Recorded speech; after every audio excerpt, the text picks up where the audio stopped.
And welcome. This is the second session of your Israel Primer, exploring the history of the modern state of Israel in 6 weeks with Rabbi Matt Berkowitz. And if you know someone who wants to join us, they still can. We'd be happy to bring them up to speed before next week. I can send out the reading. This is a wonderful small group. And because it is, if you have a question at any time, just raise your hand and we'll jump right in. So good morning, Rabbi, or good afternoon, whatever the case may be. Yes, good afternoon from Israel. Tzorayim Tovim, great to see you. Boker Tov for all of you sitting there in South Florida. Really, really wonderful to have you back. So what I've done today is I've put together a PowerPoint presentation, which essentially sums up the reading from Danny Gordis's book. Hopefully all of you do have Danny Gordis's book. If not, again, I encourage you to get hold of this book. A very, very comprehensive, fantastic, I love it. Comprehensive history of Israel, highly recommended. And if you don't know Danny Gordis, he's a wonderful lecturer, teacher, speaker, a very, very dear colleague, and also a neighbor here in Israel. So I'm looking forward to our next hour together. Your heads might be spinning by the time we get to the end of the hour, but that's a good thing. Take notes. If you have questions, jump in. We're small enough that we can handle the questions. So do not be shy. So just to remind us of where we were, which is going to serve as a bridge going into this class, you'll recall that we spoke about the Kishinev pogrom as a defining moment for Zionism, right? For the birth of the state of Israel and for the Zionist movement. And in the aftermath of the Kishinev pogrom, a very, very prominent poet laureate of the Jewish people, Chaim Nachman Bialik, was asked to go to Kishinev to interview the survivors, to report back to the rest of the Jewish world on what he found. And you'll recall that he wrote a very, very famous poem entitled On the Slaughter, or alternatively, In the City of Slaughter. And in that poem, you remember his critique in which he was talking about how the men flitted off to the rabbis, right? And they wanted to know if their wives were still permitted to them. And his comment about, here we have the descendants of Maccabees, right? Does this ring a bell for anyone out there? Ellen, Lisa, Debbie, Eric, yes? Okay, good, good. Okay, so this was a very, very biting critique, remember, of rabbinic Judaism. It was a biting critique of the tradition, which encouraged us as a people to sit passively and wait for redemption, that we couldn't hasten the redemption, as it were. We had to wait for the Messiah to come, right? And essentially what Zionism does, what the Zionist movement does, at its heart, at its essence, is it's a rebellion against tradition. It's a rebellion against history, because this is about taking our destiny into our own hands. It's about becoming proactive. That's what Zionism was about. That's what Zionism continues to be about. So what I want to do is I want to move us forward from Kishinev pogrom, Chaim Nachman Bialik, and I want to take us essentially over the next hour from 1900 until 1948, right? What is it that's unfolding in the Zionist movement? What's unfolding in the land of Israel? How do we understand all of this? So I'm going to begin where it is that Rabbi Dr. Danny Gordis begins, and that's with Israel Zangwill. He begins with this common misperception. It's a quote whose source is Israel Zangwill, a American Jewish playwright, prolific writer. This quote is often attributed to Golda Meir or other founders of the state, but it is indeed Israel Zangwill who said it, that the people that the Jewish people were coming to a land of which he said it was a land without a people, waiting for a people without a land. Okay, I'll say it again, a land without a people, waiting for a people without a land. Okay, we know that that is categorically untrue, right? Yes, it was a people without a land, right? Or a homeless people, a stateless people. Even that wasn't necessarily true. Yes, we were connected to Israel in prayer, in study, in our thoughts, but certainly we were not coming back to a land without a people, right? There was definitely another people there. It's important to say that now, it's important to say that up front. Arabs were living in the land. The notion of Palestinian nationalism and Palestinian consciousness develops very much with the Zionist movement. The Palestinians learn a great deal and are in many ways inspired in their own nationalistic tendencies and feelings by the Jews who return to the land of Israel. In the late 1870s, there were about 27,000 Jews in Palestine, in pre-state Israel. And the Jewish community that was in pre-state Israel was referred to as the old Yishuv. Okay, Yishuv is an important term to learn. Yishuv meaning the settlement, right? Or the population of Jews that existed. And they were characterized, anyone remember from Danny Gordis's reading how he described the old Yishuv? These Jews that were resident in the land of Israel in the late 19th century. Okay, first of all, yes, Lisa, unmute.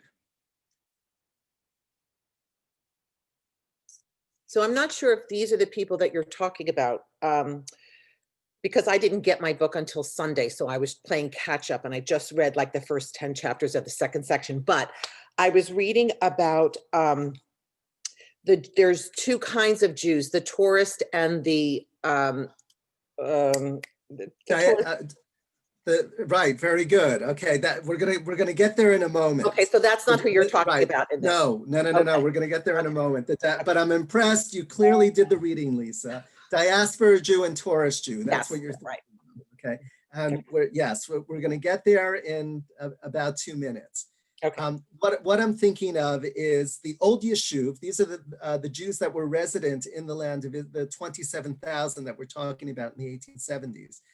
First of all, they lived in the 3 holy cities in Israel. That is the land of Israel, not the state of Israel, which didn't exist at that point.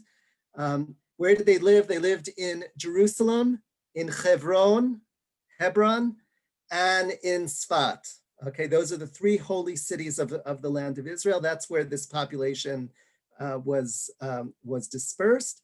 And that old Yishuv was characterized by being very, very religious, devoutly religious.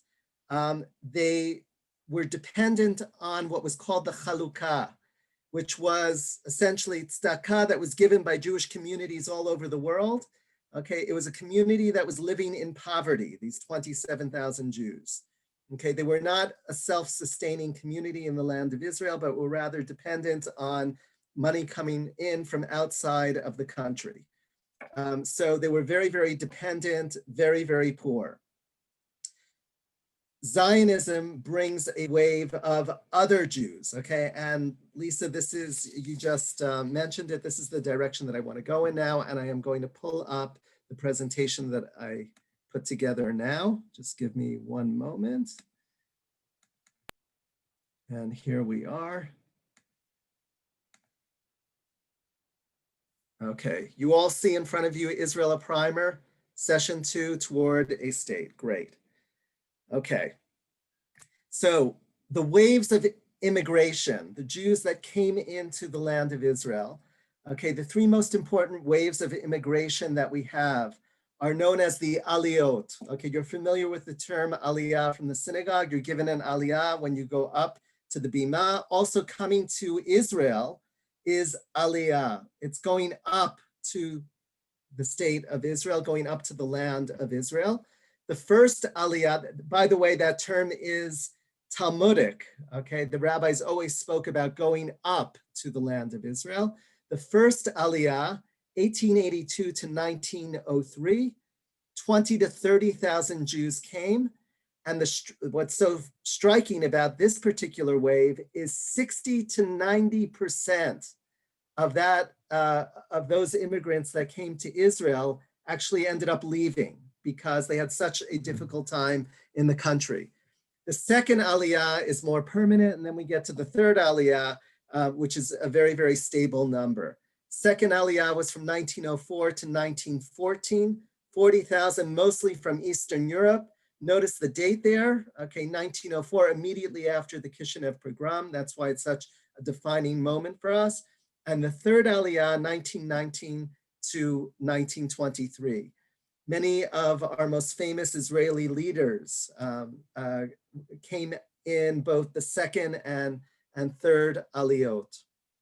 Okay, going back to Lisa's comment before. Okay, so Lisa was referring very, very beautifully to the first Hebrew book that was written in the land of Israel by an author by the name of Zev Yavetz. Zev Yavetz. And in this book that Zev Yavetz wrote, he described two types of Jews, the diaspora Jew and the tourist Jew. Okay, the diaspora Jew, Lisa, you remember what, okay. Diaspora Jew was the downtrodden individual, okay? I'm going to read it directly from Danny Gordis's book. Those of you who have it, page 75. So here's what he wrote. I'm reading from Danny Gordis's writing. In one of his stories, he compares two types of Jews, which he frames as opposites. Diaspora Jew, and who is the tourist, and the pioneer, who is the resident. His preference was obvious: overdressed and physically weak, solely concerned with his own comfort and appearance, the diaspora Jew had his beard shaved, his mustache made up, his bag was on his thigh, and his cane and parasol were in his hand, curved and ruffled, but his appearance was very pale and his face deficient. In Yavetz's story, the diaspora Jew refuses to join the pioneer men, women, and children sitting on the ground and taking pleasure in the view, since it would mean getting his trousers wet. Unlike the tourist, the resident is earthy and active. He is dressed simply in Arabic-style clothing, holds for self-defense, and rides a white horse. He embodies health, confidence, and a passion for life. Right? This is all a mirror of Bialik's new Jew, right? Remember, we are the descendants of Maccabees, and the best way that I can illustrate this for you is by going to a very, very famous Israeli artist whose name is Reuven Rubin. Probably familiar with his work. If not, my guess is that you'll recognize the style immediately. His dates are 1893 to 1974. I want to show you a self-portrait that the artist Reuven Rubin did of himself in the year 1921 when he was still in his native Romania. Okay, there we are. Okay, who wants to describe what they see of his self-portrait here?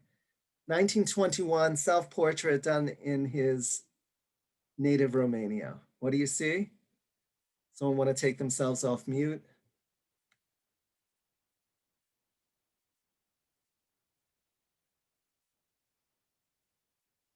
What color is this? What expression do you see on his face? Ellen, putting you on the spot.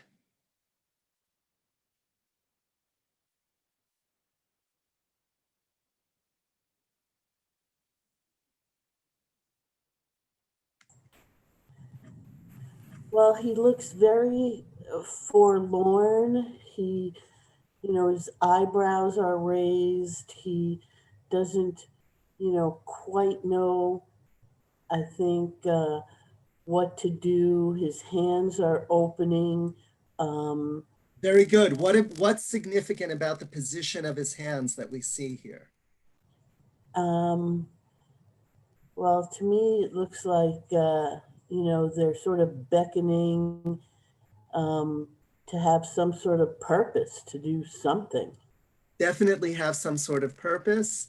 Okay, Reuben was playing off of the iconography from the very, very sacred images of Jesus when he painted this portrait of himself, right? Jesus, you often see images of Jesus showing his what's called stigmata, right? The places in which the nails went through his hands, right? And you see him in the same position. And here he was painting himself as a persecuted figure, right? You see those shades of green, like you described it. He looks weak, he looks purposeless, he looks depressed, wan, right? Pale, thin. Now I'm going to take you to a self-portrait that he did in 1923. What a difference 2 years makes. And what a difference the country of Israel makes. Now, what do you see? Debbie and Eric, you want to describe this?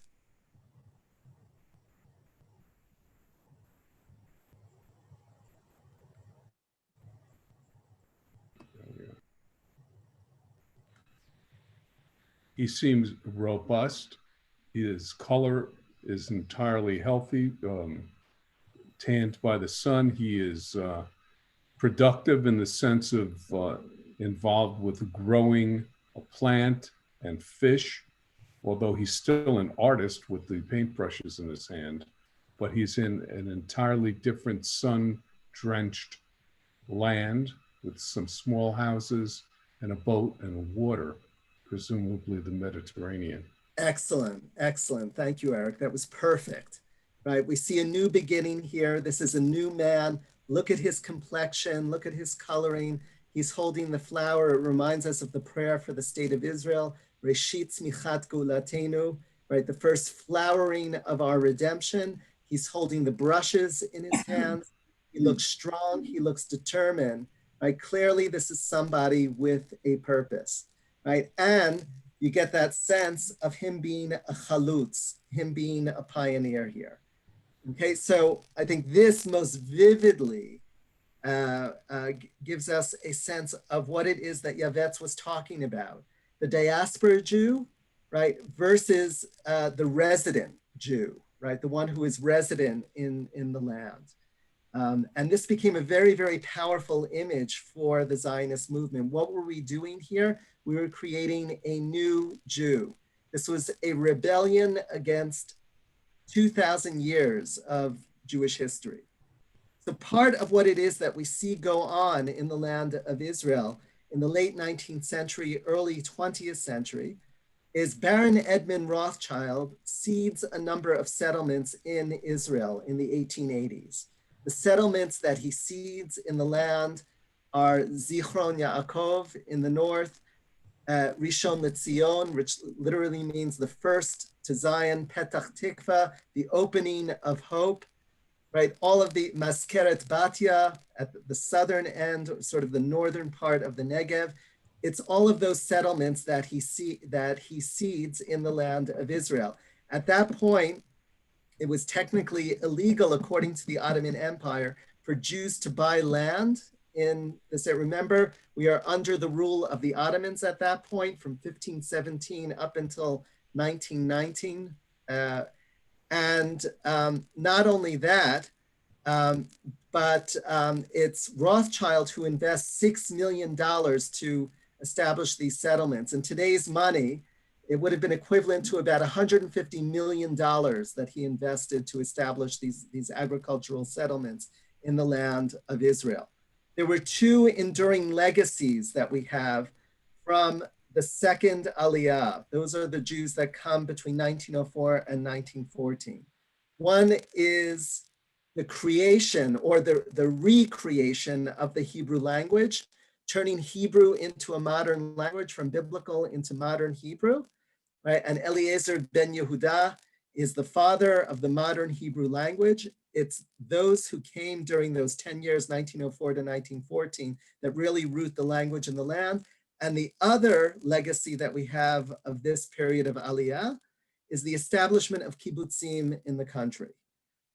want to take you to a very, very famous chalutza kibbutz. There we have those two images side by side. Very famous chalutza. This is Rachel Bluestein, also known as Rachel HaMishoreret, 1890 to 1931. She came to Israel from Russia, arrived in Israel in 1919, and very, very soon after she arrived, she was diagnosed with tuberculosis. Most likely she contracted it on the journey to Israel. She settled at Kibbutz Degania, the southern shore of the Sea of Galilee. And she wrote this very, very beautiful poem, which is still read by Israeli children. It's sung by Israeli children. The poem is called Ulai, perhaps. I'm going to read it in the English, and then we're going to hear the music that was written to accompany Rachel Bluestein's words. Perhaps it was never so, perhaps I never woke early and went to the fields to labor in the sweat of my brow, nor in the long blazing days of harvest. On top of the wagon laden with sheaves, made my voice ring with song, nor bathed myself clean in the calm blue water of my Kinneret. Oh, my Kinneret, were you there or did I only dream? So this is the music that was put to Ulai, very, very famous song in Israel still today.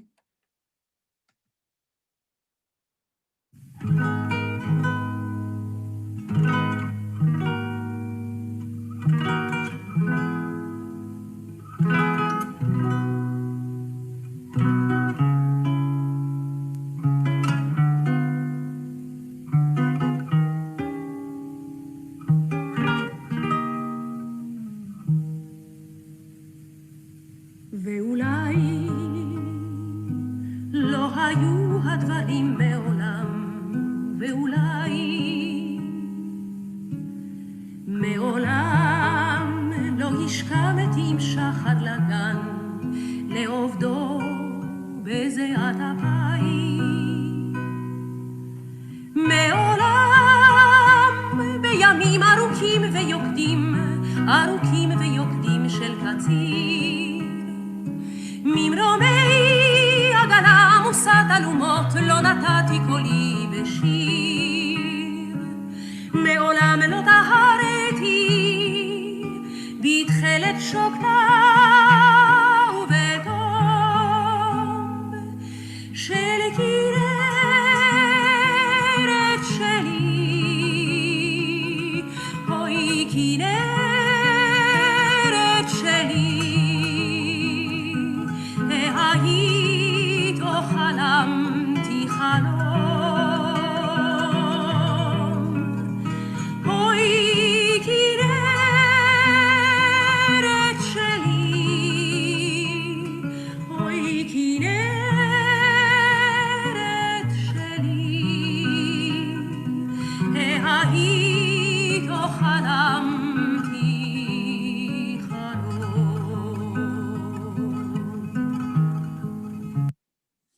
Okay. I'm going to stop sharing for just a moment.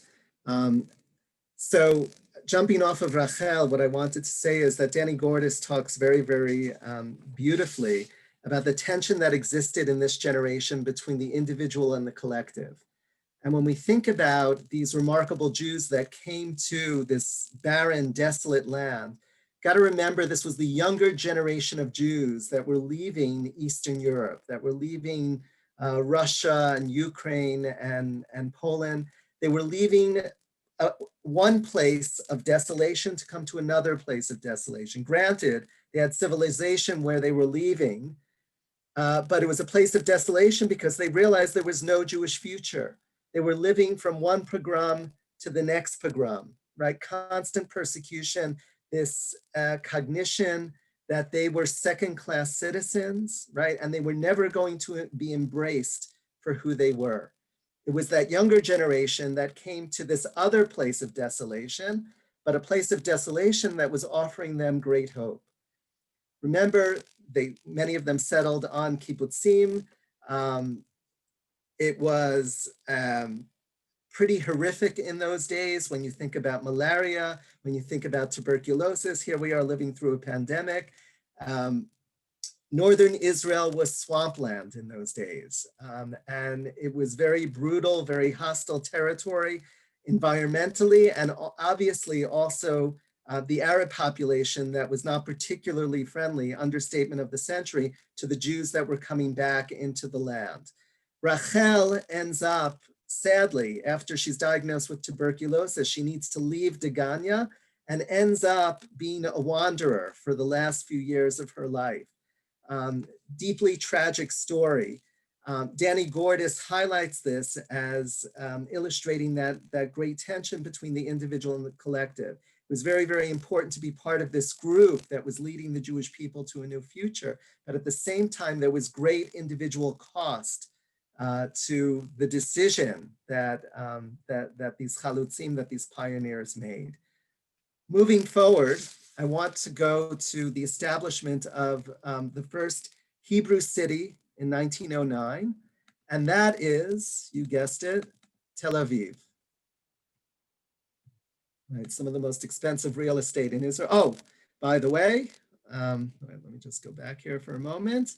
Right, when you come to Israel on your next trip and you receive a 20 shekel bill, you will know immediately that that is the face of Rachel Bluestein, right, whose poem you just read and the music that we just listened to. So founding of Tel Aviv in 1909. Believe it or not, in 1909, this is what Tel Aviv looked like when it was founded, okay? On April 11th, 1909, okay, not an apocryphal story, quite an amazing story of the founding of a city. 66 Jewish families gathered on a desolate sand dune to parcel out the land by lottery using seashells.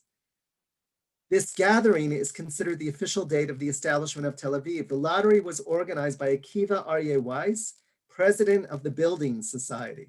Weiss collected 120 seashells on the beach, half of them white and half of them gray.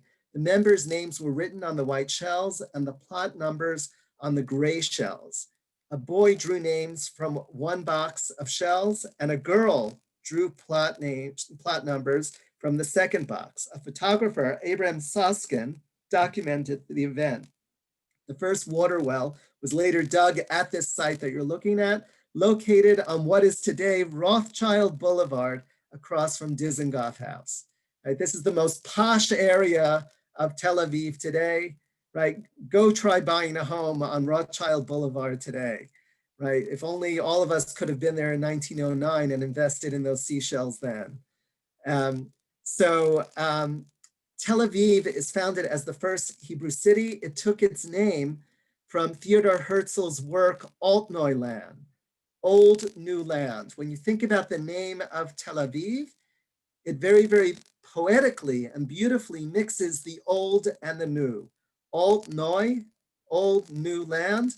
Tel refers to an archaeological hill, archaeological excavation site, which is the place of multiple layers of civilization built on top of each other.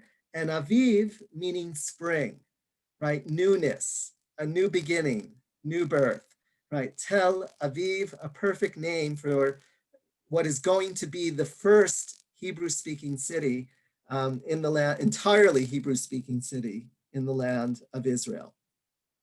So some very, very crucial, consequential agreements that we need to speak about. Basically, what I'm doing here is I am turning us into Israel literate Jews and Zionists.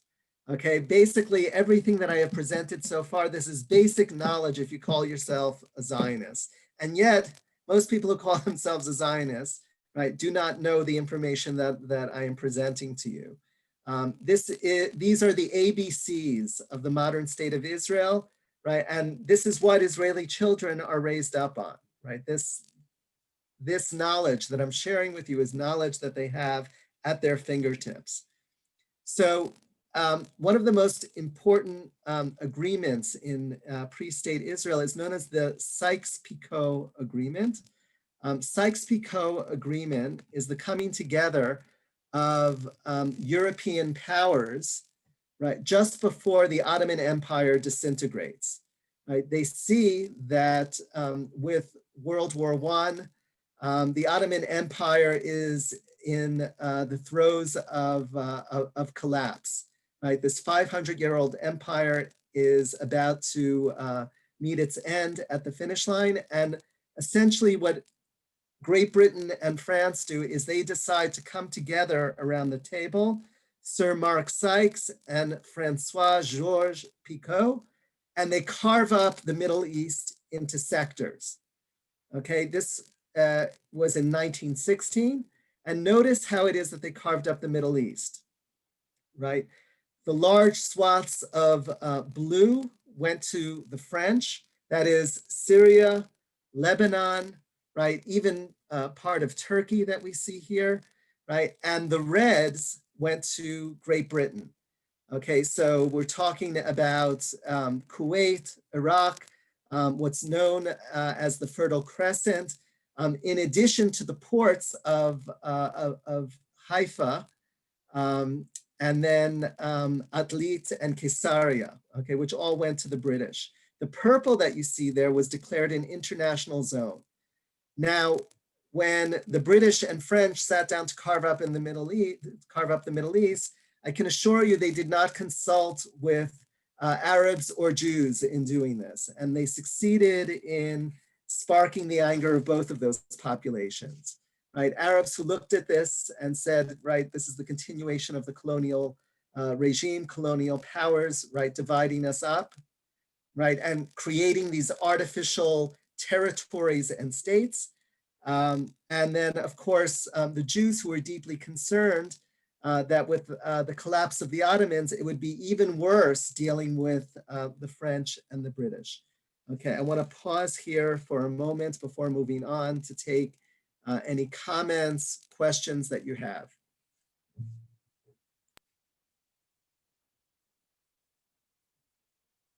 Lisa.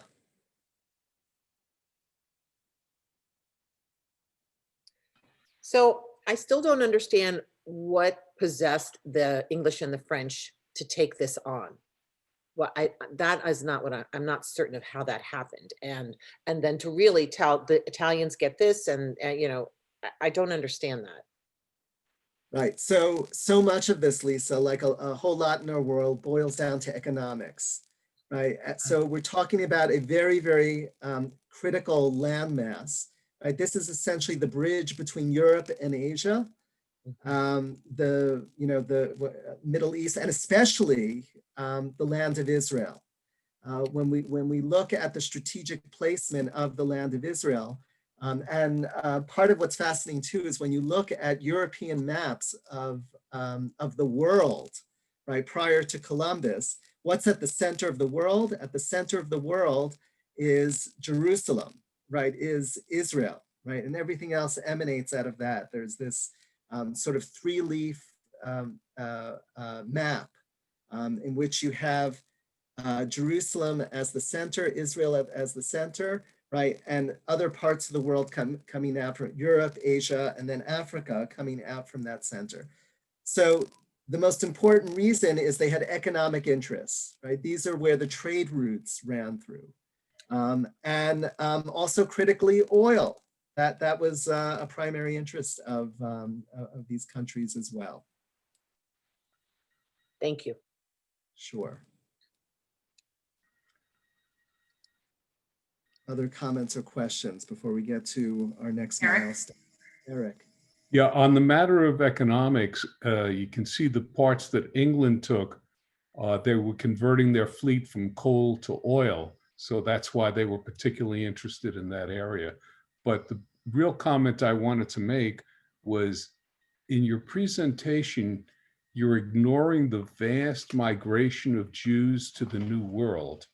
And I think what I've just thought of here is the people who wanted a new life and some economic opportunity were among the millions who came to the New World. Right. And the people who went to Palestine wanted to make a new nation. They were idealists. You wouldn't go to a miserable piece of undeveloped desert unless you wanted to build a nation as opposed to have economic opportunity. I'll just mention to you that in 1937, my father was basically a stateless person and went to visit as a tourist Palestine and turned around and went back because it was no place for someone who'd been living a pretty good life in France to go to the desert. I've got pictures of the place looking like Tel Aviv and Hulon, which just means sand. And and the point I want to make is when I asked him, what did you think of the Jews who were there, the Jews in Jerusalem, with disdain, he described the impoverished schnorrers. Right. Exactly. So the new Jew wanted nothing to do with the schnorrer, and the That's right, schnorrer Eric. had no use for the penniless new Jew. That's right. Exactly as Danny Gordis describes it, right? This was the old Yishuv, right, versus the new Yishuv. And also, right, those that were coming from Eastern Europe especially were not so interested in trading their old hardships for new hardships. So what you're pointing out is very, very critical to the conversation here, that if you were coming to the land of Israel, it was coming out of a sense of idealism. It was coming out of a sense of, deep, deep Zionism, this deep belief that, the Jewish people belong in their homeland, creating a state. It's not to diminish those who came to the New World.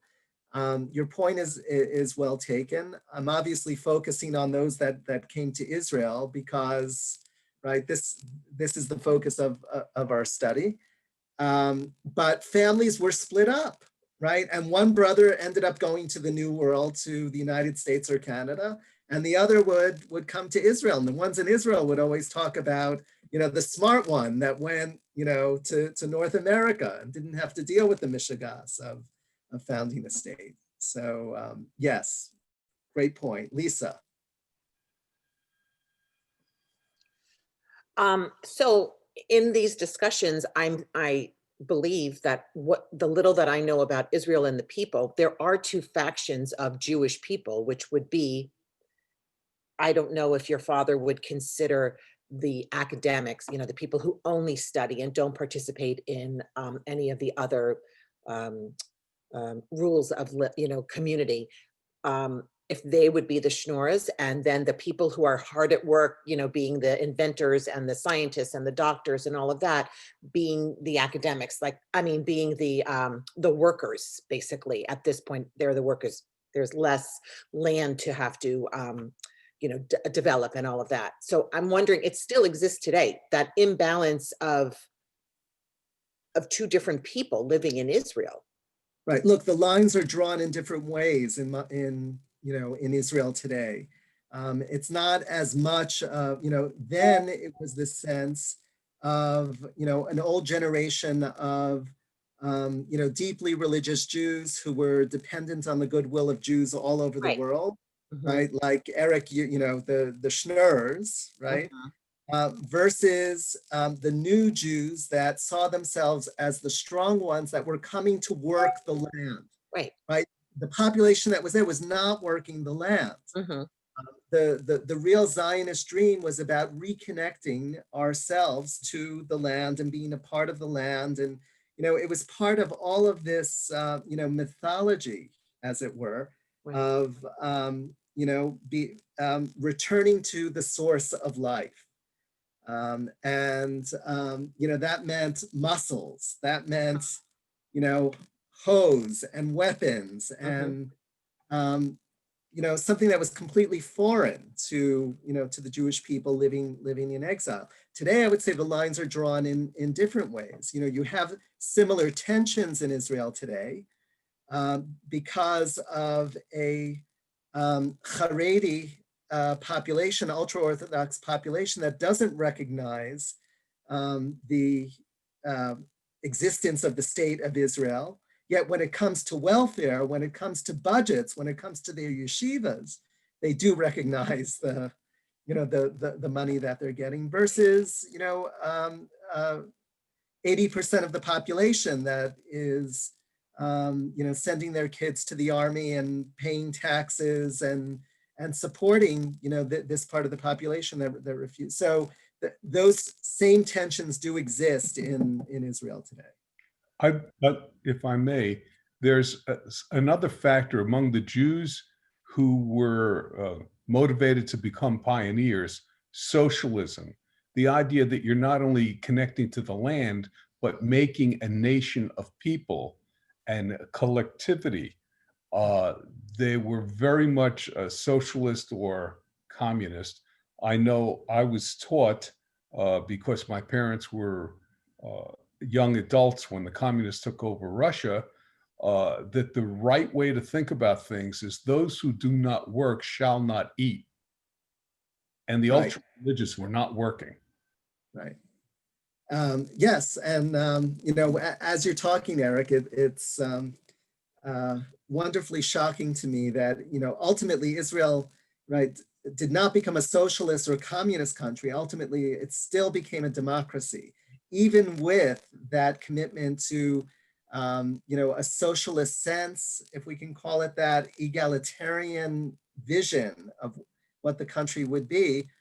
It's still deeply rooted in democratic values. Okay, I want to take us back to the presentation and bring us to another critical moment in our history. And that is to the very famous Balfour Declaration. Okay, a little history, a little background on the Balfour Declaration.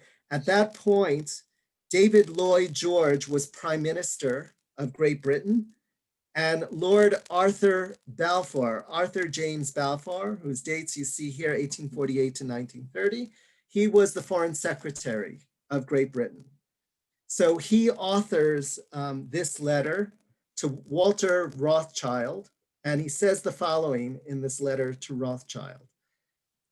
I have much, dear Lord Rothschild, I have much pleasure in conveying to you on behalf of His Majesty's government the following declaration of sympathy with Jewish Zionist aspirations, which has been submitted to and approved by the cabinet. Here is the very famous quote of the Balfour Declaration. His Majesty's government view with favor the establishment in Palestine of a national home for the Jewish people, and will use their best endeavors to facilitate the achievement of this object, it being clearly understood that nothing shall be done which may prejudice the civil and religious rights of existing non-Jewish communities in Palestine, or the rights and political status enjoyed by Jews in any other country. I should be grateful if you would bring this declaration to the knowledge of the Zionist Federation, signed by Arthur James Balfour. Okay. So, okay, one of the most important milestones on the way to the state of Israel. Danny Gordis, on page 98 in your book, writes about the unambiguous ambiguity of the Balfour Declaration. I want us to read this paragraph together. He writes, considering its historic importance, the Balfour Declaration of 1917 is an astonishingly ambiguous document. While it speaks of a national home for the Jewish people, there is no mention of a Jewish state. There was no timetable as to when or how this national home would be created. There was no indication of how a national home for Jews could be created in Palestine without somehow impinging on the civil and religious rights of existing non-Jewish communities in Palestine. Nor was there any indication of what the declaration meant by Palestine, for it provided no maps or definitions of the territory. Finally, the document did not acknowledge the fact that at the time of the declaration, Palestine was still under the control of the Ottomans. Though the British were confident that they soon would, they did not then even have Palestine to offer, right? All very, very important points, which we tend to overlook when we think about the Balfour Declaration. Right. I want to take you back to Reuben now. Another very famous painting of his.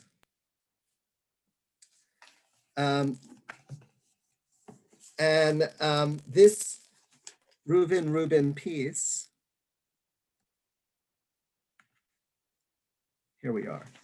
Okay, painted in 1923, right? It's entitled First Fruits. This is a reason to come back to Israel. When you walk into the contemporary Israeli art gallery of the Israel Museum, this is one of the first paintings that you see, and this is a triptych, right? You can see that the painting is done in 3 sections. Okay, tell me what you see here. Who wants to describe?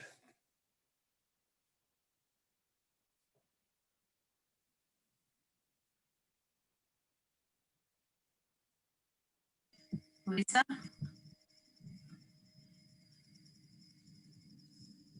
Oh, and you're muted. So I think what I'm seeing here is the dichotomy between all of the people, the different people that they want to bring to Israel. There's all different kinds, and they're showing that all of these people can live, I'm going to say harmoniously, because it's a very harmonious piece. It's very peaceful. I mean, the colors are muted and calm. They're showing the fruits and the vegetables and the music and the rest, you know, like that you're at peace here. That's what I see in this picture. Okay, And people good. living among each other, you know, with each other. Okay, good, Lisa. Great place to start. Who wants to jump in? Anything else that you see? Ellen? Okay.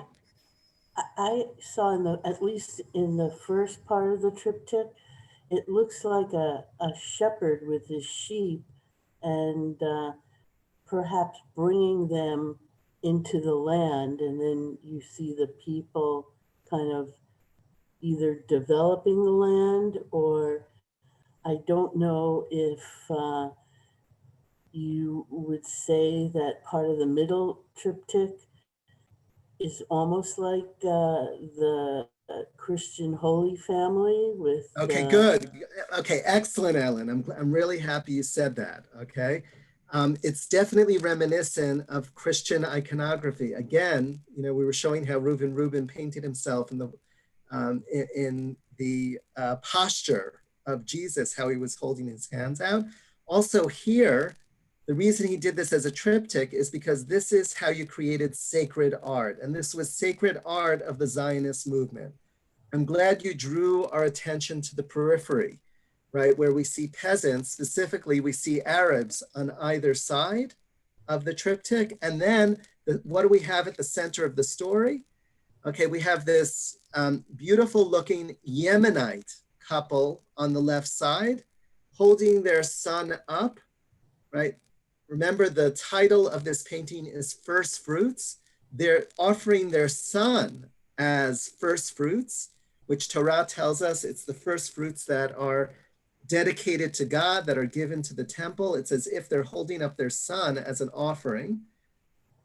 Reuben was part of this Orientalist stream of painters, and in his mind's eye, how is it that he thought of the authentic Jew returning to the land? The most authentic Jews were the Yemenite Jews, right? Given their lifestyle, the way they looked, this was very, very typical of European Jewish painters. They idealized, right, North African and Yemenite Jews. So that's why we've got this Yemenite couple.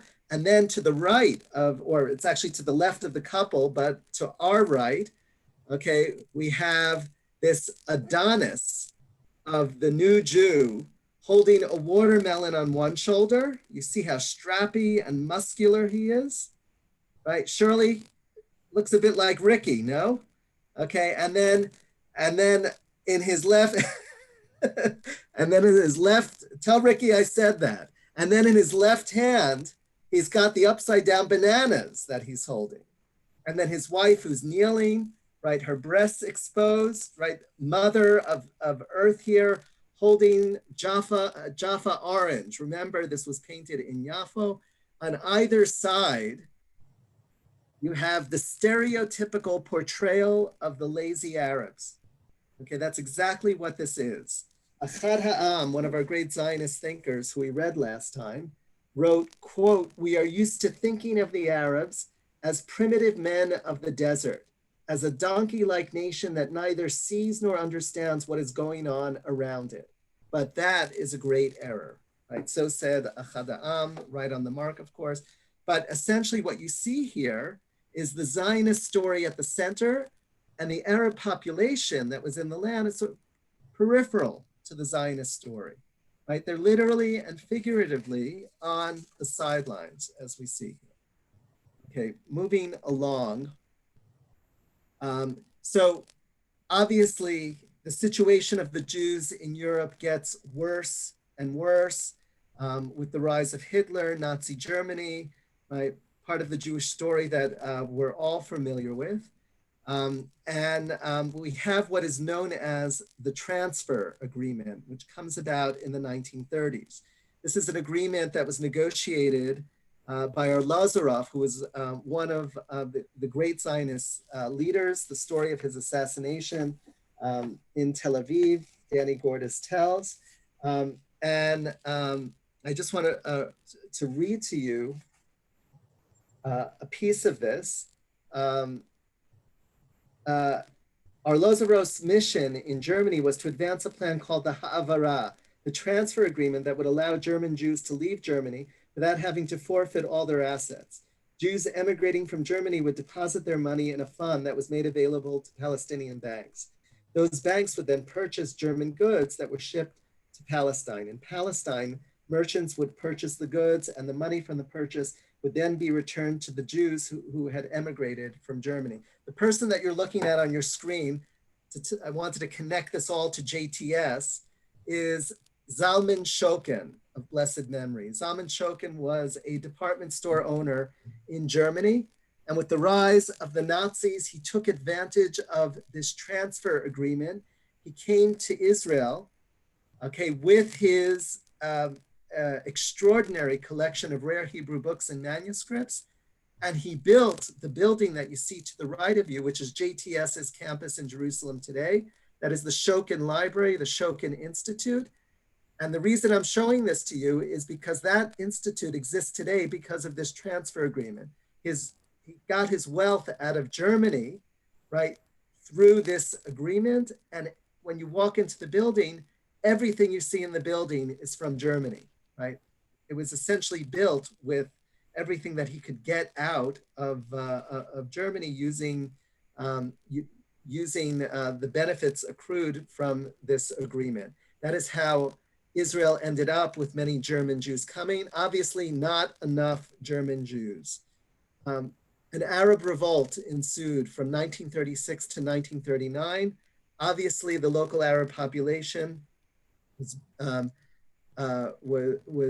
very much against the increased population of Jews that were coming into the country. They saw the writing on the wall. And at this point, Palestine is under mandate control of Great Britain. The Peel Commission comes together. They issue a number of what are called white papers, which restrict Jewish immigration coming into the country, right? It's for that reason that, that we have the terrible tragedy of the 6 million. Probably many of those would have been able to make it into the land of Israel had immigration not been restricted. You're looking at a march that took place in Israel, which says, Nikra et roa hagzera, that we will break the evil decree. That evil decree that's being referred to, right, is the white paper. The Peel Commission ultimately decides that it's going to issue a recommendation that 20% of Palestine go to the Jews and approximately 75% be given to the Arabs, right? The Arab part of Palestine you see in the orange, the green part, the Jewish part, the northern part would be earmarked for the Jews, right? White paper restrictions continue until we come to the United Nations Special Committee on Palestine, which comes together in May of 1947, and in November of 1947, they issue their recommendation, right? This is known as the Partition Plan, right? The United Nations Partition Plan of 1947. And here you have more of an equal distribution of Palestine, where the orange is given to the Jewish state, right? And the purple is given to the Arabs of Palestine, right? In the end, what happens is the United Nations proposes this. The partition plan is passed. It's approved by more than 2/3 of the United Nations, 33-13. The Jews accept, right? The Arabs refuse, right? They do not accept the partition plan. And in lieu of the partition plan, the Arabs decide that they are going to go to war, a war which breaks out immediately after Kaftet in November, the 29th of November, 1947, and continues until 1949, right? Otherwise known as the War of Independence, or in Hebrew, Milchemet HaKomomiyut, the War of Sovereignty in Israel. I take you to Natan Alterman, who wrote this poem in 1947. Right? This is called The Silver Platter, a very, very famous poem of his. Right? And he writes, "And the land grows still, the red eye of the sky slowly dimming over smoking frontiers, as the nation arises, torn at heart but breathing, to receive its miracle, the only miracle as the ceremony draws near. It will rise, standing erect in the moonlight in terror and joy, when across from it will step out a youth and a lass, and slowly march toward the nation. Dressed in battle gear, dirty, shoes heavy with grime, they ascend the path quietly to change garb, to wipe their brow. They have not yet found time, still bone weary from days and from nights in the field, full of endless fatigue and unrested, yet the dew of their youth is still seen on their head. Thus they stand at attention, giving no sign of life or death. And a nation in tears and amazement will ask, 'Who are you?' And they will answer quietly, 'We are the silver platter on which the Jewish state was given.' Thus they will say and fall back in shadows, and the rest will be told in the Chronicles of Israel." Right? Natan Alterman wanted us to realize that, right, here we are living in the generation that has experienced the rebirth of the people in the Jewish homeland, right? And yet we shouldn't think that it simply came to us on a silver platter, right? There were lives lost. It was this young generation that was sacrificed physically, emotionally. We think back to Rachel. We think of these anonymous soldiers that he's talking about, and we realize the cost, the price that was paid for the establishment of the state of Israel. And now I turn to May 1948, a very historic moment in which David Ben-Gurion declares the state of Israel. Probably many of you have been to Independence Hall in Tel Aviv, have been in this room when he declared the state. I just want to play a clip for you now.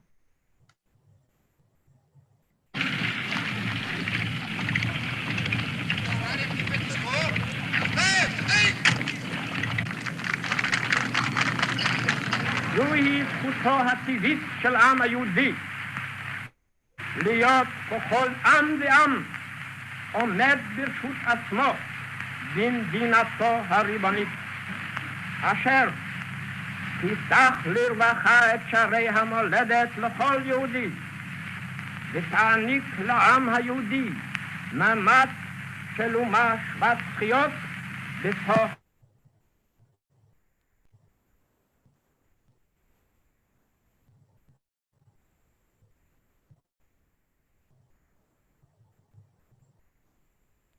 ביום סיום המנדט הבריטי על ארץ ישראל. ובתוקף זכותנו הטבעית וההיסטורית ועל יסוד החלטת עצרת האומות המאוחדות אנו מכריזים בזאת על הקמת מדינה יהודית בארץ ישראל, היא מדינת ישראל.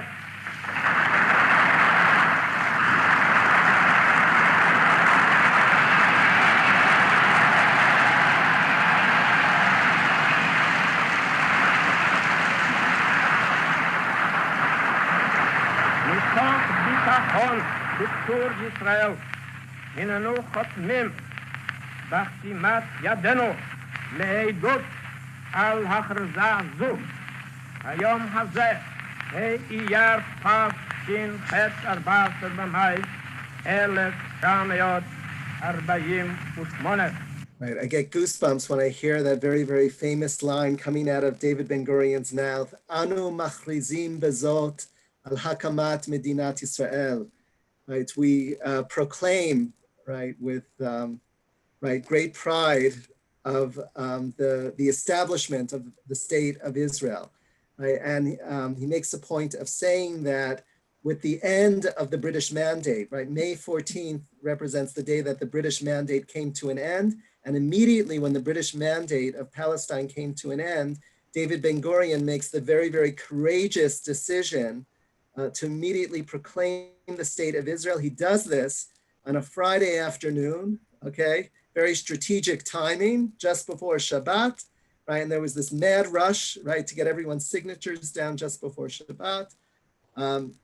And very, very sadly, it also coincides with the fall of Kfar Etzion in the West Bank, just south of Jerusalem, where I'm sitting now. Kfar Etzion falls at that moment, right, is under siege, and it essentially marks the beginning of the second half of Israel's War of Independence at that point. So we've been on quite a journey this morning, this afternoon. Any final comments or questions that you want to share before we wrap up?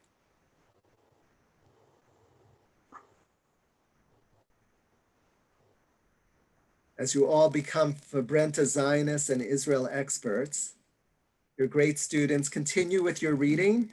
I also want to remind you about the cooking workshop that we're going to be doing next Monday. Did I tell you all about this? No. Okay. You are all invited. JTS received a very, very beautiful grant this year from Nefesh B'Nefesh, which supports North Americans making Aliyah. And we have an Israel experiential program that we're doing with professionals and students at JTS, but I'm going to extend this invitation to you. Monday, the week of Thanksgiving, that's next week, we are going to have a vegetarian cooking workshop. Chef Shauna Goodman-Sohn. It's 1 p.m. Monday Eastern Time, 8 p.m. Israel time. She is in Ra'anana. She made Aliyah from Montreal. She is an alumna of Camp Ramah, Canada, and she is a superb chef. So you are all invited. I will be sure that Carolyn sends out the link to the group. Would love to see you there, and then we will continue our class as usual. Shirley, just unmute. Unmute.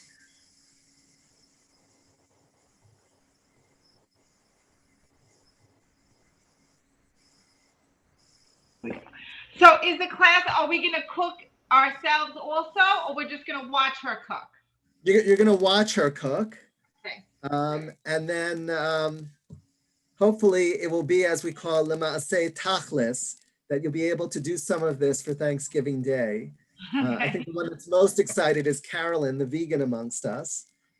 So it should be a really cool cooking class. So it should give you some great ideas. She's going to be cooking with very typical ingredients from the Israeli pantry. So All right, it should be a good. lot of fun. Okay, Carolyn, Tabitha's a vegan now. Oh, unbelievable. we'll have to talk food. For over a year. She's a vegan, but she does very flavorful dishes. Fantastic. Oh, that's great. Well, we've got something else to talk about then. Ray, Absolutely. For that very nuanced and really deep understanding of this session today. And what a way to end with that video. It gave me chills also. It gave me chills also. Yeah, and thank you all for joining us. We will send you out a reminder. You know what, I'll get it out to you maybe Thursday afternoon this week, a reminder for the class with the reading in it and also the information to join for the cooking class on Monday. So again, Great, thank you. Great. Thanks, Thank you, everybody. Caroline. and we'll